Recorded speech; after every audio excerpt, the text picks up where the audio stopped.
Libra, hello there, my beautiful friends. We're going to do your general tarot reading for late April, moving into early May 2026. Thank you so much for joining me today. You know, I appreciate each and every single one of you.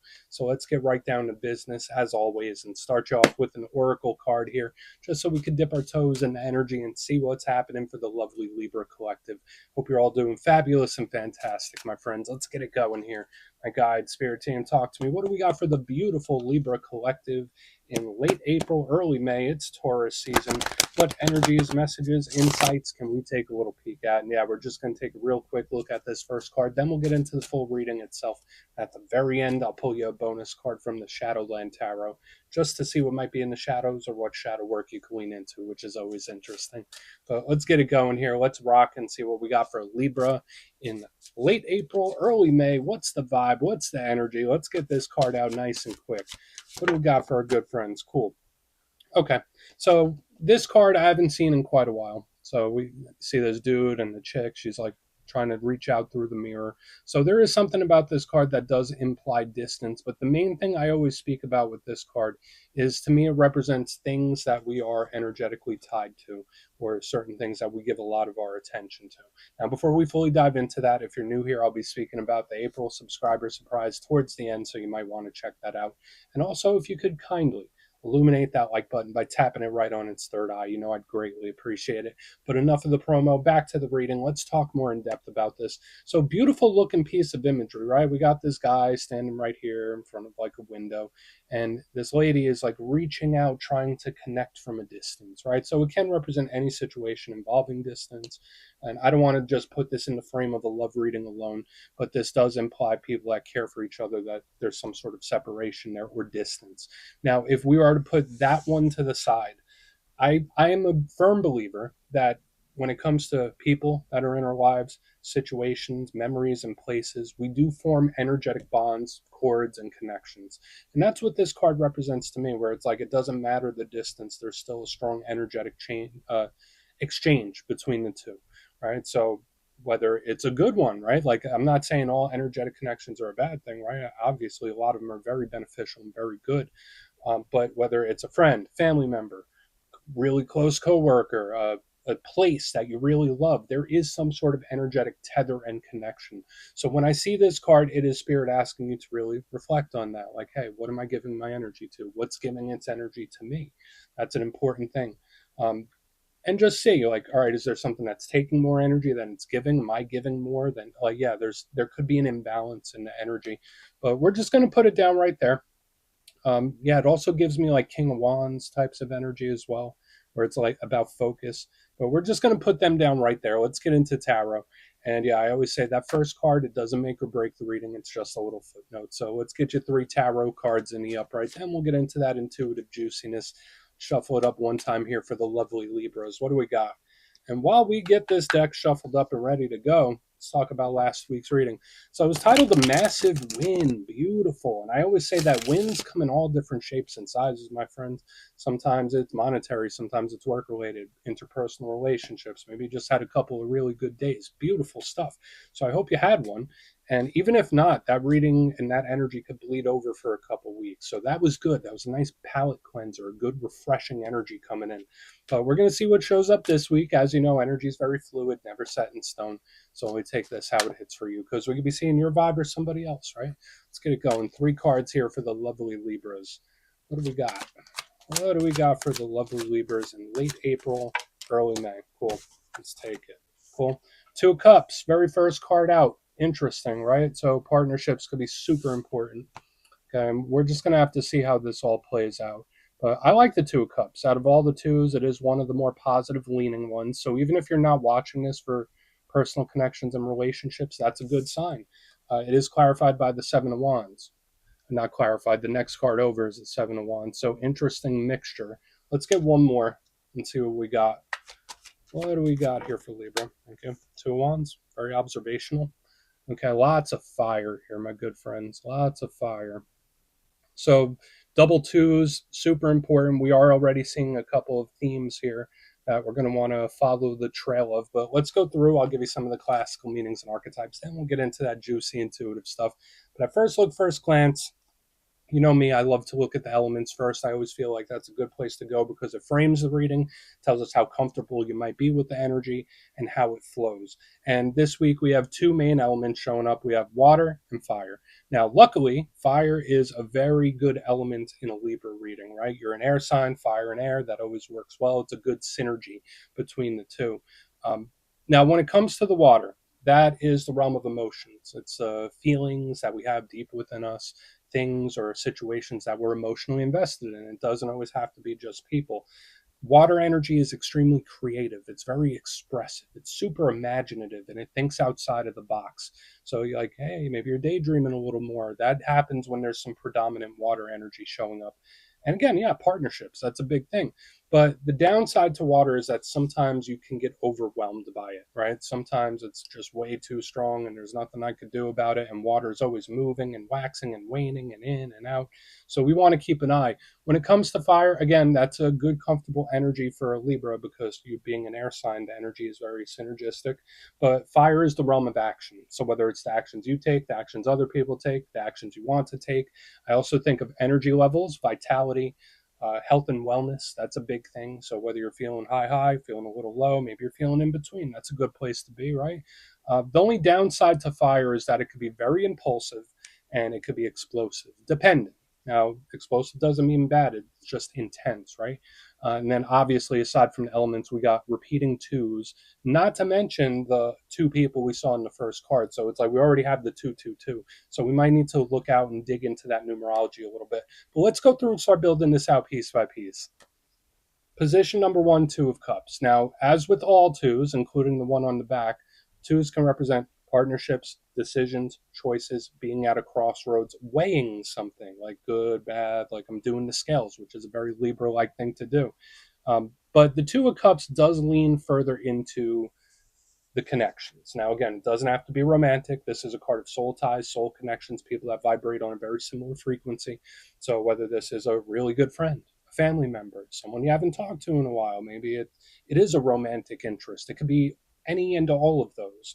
It's just someone where there is like a mutual care that goes back and forth. So, I love the Two of Cups. Now, if we aren't looking at personal relationships, this is an energy with a lot of flow where things just seem to go in the right direction and just go how they need to go. So I think this is a great card. Now, the downside to the Two of Cups, sometimes it can represent people that are normally on the same vibration, but for some reason there's tension there and the frequency is like a little skewed. So we want to look at it. And again, it could just be showing us the energy of another person, right? This might not even be your energy up front. So we'll have to see how that all plays out. Now, moving to the middle, is a card that to me is like a bit of a coin flip because we have the Seven of Wands and we see this person, they're standing on a wall. It's like they're fending a bunch of people off here, like me against the world type of energy. In its most positive sense, the Seven of Wands is very determined. I will not quit. I will not give up. I am set. When I say I'm going to do this, that's what I will do. It's a very sure footed type of energy that doesn't quit. So I love the determination. I love the willpower that I pick up with this card. However, the downside to this card, it can be pushy. It can be aggressive. It could be angry. It could be mad. It could be a lot of situations where it's like one thing after another, where it's like, oh, after I figure this one thing out, then another thing gets added. So we do want to keep an eye because sometimes it can represent being tested from spirit. And it can be a battle. So we want to see, like, is this aggressive or is this that good determination that we're picking up? Now, moving to the back end, a much more calm, calculating type of energy. We have the Two of Wands, and we see this individual standing at the crossroads, has a little globe in his hand, plotting the course forward. And yes, as with all twos, it could be a decision, choice, weighing things, good, bad, and in between. But this one ties more into the strategy of it all, right? Whereas this one is just letting things flow and it's partnerships. This one is like, no, I will plot my course. I'm going to do this, and this. So there is some sort of planning. So whether a spirit is asking you to be a little more strategic, maybe someone you're connected to is being a little strategic. We want to look into this further. Now, the downside of the Two of Wands, sometimes it's an energy that could over consider, overthink, or over plan, where it's like, hey, I'm just spinning my tires here. It's like I'm always thinking, but I'm not doing. So I want to dive deeper on all of this, Libra. Let's do it. Let's jump in and clarify. Okay, let's get a good shuffle here. What do we got for the lovely Libras? And yes, this is where I go intuitive with the message, which means I just tell you how it feels to me. So feel free to do further research or rely on your base knowledge of tarot, because as you know, every single reading is about the reader's interpretation. I'm just giving you mine. Let's go in on the Two of Cups. Oh, and yes, for your reader yourself, please feel free to play along. That's why the box is here. If you're feeling any messages you want to give to Libra, you can drop it in the comments. I don't mind at all. Okay, why is the Two of Cups in the mix? Yeah, and we do need to keep it in the back of our mind, the repeating twos. That might be an omen or synchronicity or something that you've been noticing more so than usual, especially if you've been seeing the repeating signs. Okay, and again, just as I say it, I have the Four of Wands in reverse underneath this Two of Cups. Yeah, this could absolutely be like a big shift or change in a dynamic of two people. Now, it doesn't have to be a bad one, but I do also have to ride this storyline of speaking about omen signs and synchronicities. Because, sometimes even if there's something that you're just trying to put in the back of your mind and not think about it, but it's like the things around you just keep reminding me. It's given me something like that, where it's like I'm trying to not think about it, but then I see something on my phone, or I see a license plate, or I see a billboard. Like there's always something that like reminds me and it won't let this energy go away. So I'm seeing omens, and I do think they're a good one, especially the repeating twos or any repeating numbers, the lower ones, twos, and threes. Now, the Four of Wands, usually extremely celebratory, happy. It represents people getting together, having a great time. Usually it's like solid and stable. So I usually see it as a win, victory, or blessing. Really nice. But again, it's solid, it's stable. So when I see it in reverse underneath the Two of Cups, this can absolutely represent a vibe switch in a dynamic, a change of vibration, where it's like, all right, things were always this way. Why does this feel different now?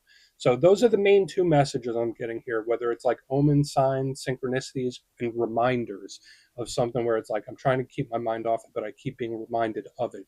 It's very peculiar. So spirit might just be trying to keep something in your awareness or just have you think about it for whatever reason. We're going to keep going. So we got the omens, we got the signs, that comes through very clear, but we also have changes in dynamics or changes of feeling. So what's going on the Seven of Wands? And I saw this for one of the fire signs this week as well. I'm not sure which one, but like the Two Cups, Four of Wands can also remind me of like someone where it's like they're acting a little different, like not major, but there's something off, right? It's like my intuition's telling me something. Let's keep moving. Let's go in on the Seven of Wands. I'm getting way too hyper specific. So again, just take what hits for you. Watch for the signs and synchronicities. But let's go in on the Seven of Wands here. So why is that in the mix for Libra? Thank you. Yeah, this energy is just sticking around. This energy is just sticking around. So we have the Knight of Swords in reverse underneath the Seven of Wands. And I don't necessarily think it's a bad thing. Like there's a certain reliable aspect to it that I really enjoy, that I really like, where it's like, yeah, well, I know what I'll get from that. What you see is what you get. So there's something good about it. Now, the Knight of Swords is one of your power cards. I always say knights are about communication, but they're also about action. Knight of Swords is the fastest moving knight out of all of them. So in the upright, he's like shooting towards something like a rocket. So when I see him in reverse, it's like, why isn't this changing? Why isn't this moving? When I see the Seven of Wands, there's like a very non-reactive type of energy as well. So I'm not sure if that's how you're acting. There could be a lot of things or situations where you might be trying to take a very neutral stance about it or trying to stay neutral about it. Which again, that's a Libra-like type of thing to do from time to time. Nothing wrong with that. But sometimes it's not as easy, right? Like there's something, and there's this energy where it's just sticking around. So again, it doesn't have to be a person. It could just be a situation where it's like, hey, I've been dealing with this situation and it's here. Why isn't this going away? Like why do I still feel these things? That's just how it feels to me. We're going to keep moving. We're going to see what the Two of Wands has when we get to the strategy. Because to me, it's like something that you can't force, right? Like when I see the Seven of Wands with the Knight of Swords, it's like, hey, the more you try to force something, the more it's going to push back at you. I know that's very specific. So in this time, like trying to force anything, trying to push something, trying to strong arm something, not going to work. It's actually going to give you the reverse of what you're trying to accomplish. Let's go in on the Two of Wands. Let's see what the strategy is about. And we'll do a quick recap before we get into the shadow. And again, I know a lot of this is coming out hyper specific. Only take what hits for you. But let's see what's up with the Two of Wands. Not a bad energy, but there is a lot of fire, tons of fire. So why is the Two of Wands here? Oh, okay. So we have the World in reverse under the Two of Wands. Okay. Yeah, this is absolutely an energy where it's like, yeah, no, that's not done. That's not over yet. So usually the World is an energy that closes a cycle, right? It's not bad. It's not like the Ten of Swords, right? Where the Ten of Swords is just so painful. And the World to me is like the natural progression of something and the close of a chapter and the opening of a new, normally. It's also very karmic. So when I see it in reverse underneath the Two of Wands, it's like, no, that's not done. That's not done. That's not over. Sometimes this could also represent a return or a resurgence of a situation, person, you name it, where it's like the situation or this energy pops back up. But even if we put those two energies to the side, this can absolutely be a planning and strategy going on, where it's like, okay, even if the energy sticks around, even if you're still experiencing all this and all the signs and all the omens, there's an energy of letting something flow, but also needing structure at the same time, which I know that's like a double negative, right? But I do get a lot of planning and strategy where so again, there might be someone or a situation where it's like, okay, either I need to structure this and plan this out and go step by step by step, or someone is brainstorming and planning something. That's how it feels. Because the energy doesn't feel done to me. It doesn't. So let's go through and do a quick recap. Then we'll get into the shadow. So a lot of interesting, very specific stuff this week, Libra. So again, only take what hits for you. But if you kindly look in the box, position number one, we start with the Two of Cups, Four of Wands in reverse, double twos, something huge here about omens, where even if there's certain things that you're trying to not notice or keep out of your mind, it's like I keep getting reminders from the universe. So like your guides and spirit team, them they might be poking at you, Libra, like, hey, Libra, look at this, look at this, look at this. So watch for the omen signs and synchronicities. I don't think they're a bad thing, but for some reason, it's important to keep your awareness on it. Now, aside from that, this can also represent a change in a dynamic change of frequency. So whether it's someone you're connected to where they're acting a little different, something feels a little off here. I don't think it's like the end of the world, the sky is falling, but I am noticing a change in someone and how they're acting. Moving to the center, I have the Seven of Wands with the Knight of Swords in reverse. This is an energy that doesn't seem to be going anywhere, or a situation where it's like, okay, why is this still doing that, or why is it still the same? Why do I still feel this? That's a big thing right here in the center. Doesn't feel too confrontational or too pushy. It just feels pretty set in place. Moving to the back end, we do have the strong planning and strategy. I did say with the Two of Wands, World in reverse, it's an energy where it's like, no, that's not over yet. Or it could be something or a situation returning, very possible.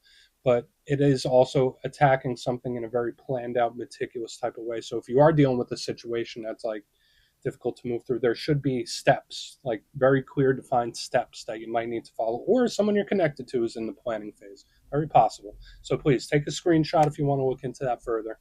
Let's see what's in the shadows. Okay, let's get a good shuffle here.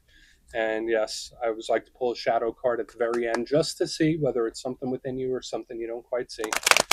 Shadow cards don't always have to be a challenge, they could be a good thing too. So let's get you one. And if you made it to this point in reading, please feel free to check out channel memberships. I'll put a link for it in the comments below. It's a beautiful way to support the channel, and I have much love for all my channel members. Okay, let's get this going here. Thank you. Hermit mode. Okay, so we have the Hermit, not a bad card, right? Hermit is big Virgo vibes. It's a very solitary type of energy. That's why it's super different than all this stuff we've been seeing about partnerships with all the twos, right? Now, the Hermit, if you're not connected to a Virgo, if you don't have Virgo placements, usually it's like a withdrawn type of energy. In its positive sense, it's just taking some time for itself, protecting its energy. It's very wise and inward looking.